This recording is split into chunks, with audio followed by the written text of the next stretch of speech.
the tenements and tower blocks of Glasgow North East, there's a strong Labour tradition. This was the only constituency in the city the party was able to win back from the SNP in 2017. But there's talk it could topple again. In some parts of this constituency, nearly 35% of children live in poverty. Voters here have been on the front line of austerity politics, the rollout of universal credit. We did ask the Conservative candidate running in this seat to speak to us. We were told she was unavailable. At this community centre in Possil, staff and volunteers provide homemade meals for just £2 a head. They say their funding's under threat. For many of their customers, the festive season isn't fun. There's hardly any money to live off as it is, never mind trying to fork out for Christmas as well. Do you think politicians understand that the challenges in this area? No, definitely not. They expect you to live off of pennies when everybody from the government is living the high life. So no, I don't think they realise the poverty within these areas, to be honest, and the conditions we're bringing our kids up in. Many here weren't impressed that Brexit has been the main focus of debate in Westminster.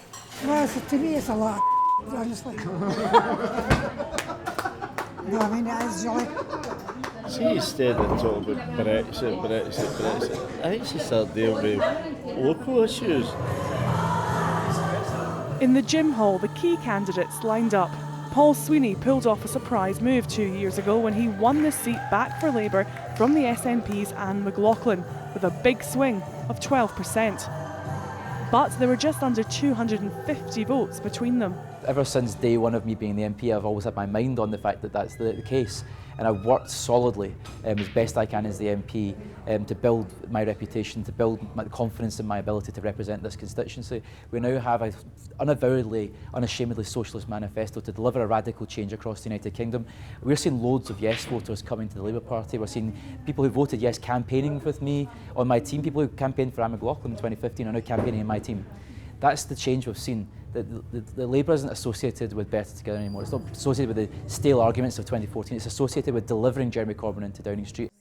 But Anne McLaughlin's hoping for a comeback and blames voter complacency for her loss last time round. People thought because we'd broken all records with the highest swing in history the last time, people assumed that the support was enough and they didn't actually have to go out and vote, and it was absolutely pouring down. The Remainers, are saying to me that many of them coming over to the SNP because they trust the consistent leadership that Nicola Sturgeon has shown, and they're really concerned about the position that Labour are, flip-flopping all the time. The Lib Dems don't have a history of polling well here, but their candidate is undeterred.